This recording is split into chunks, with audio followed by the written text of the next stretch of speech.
Magandang araw, ako po si JM De Jesus para sa Pasada Balita ngayong alas 12. Aabot sa 269 na pulis ang kinasuhan ng pamunuan ng Philippine National Police o PNP nitong Setyembre. Sa inilabas na pahayag ni PNP Acting Chief Lieutenant General Jose Melencio Nartates Jr., bahagi ito na ipinapatupad na zero tolerance policy laban sa mga tiwaling miyembro ng kapulisan.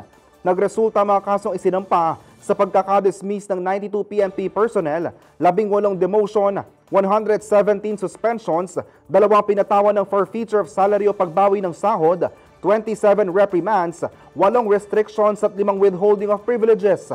Git ni Nartates, patunay ang mga pinataw na parusa sa pagnanais ng PNP na isulong ang pagkakaroon ng pananagutan upang maibalik ang tiwala ng taong bayan sa hanay ng kapulisan.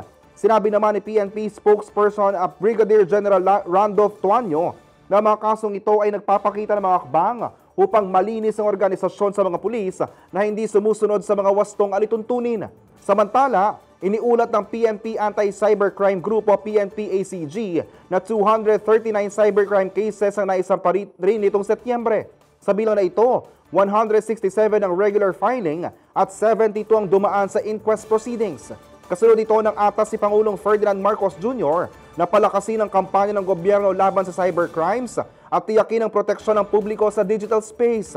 Sa operasyon ng ACG, nasa 118 na cyber warrants ay pinatupad at 110 suspects ang naaresto. Kabilang dito ang 77 sa trumpet operations, 31 wanted individuals at 2 na nasa kote ng Women and Children Cybercrime Protection Unit.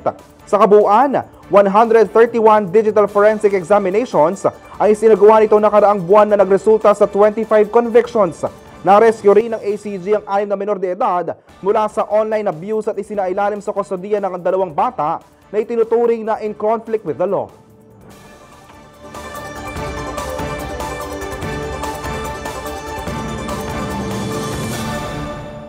Para sa iyo pang balita at updates, tutok lang sa Pasada Balita mamayang alas 2 ng hapon. Ako po si JM De Jesus. Magandang araw po.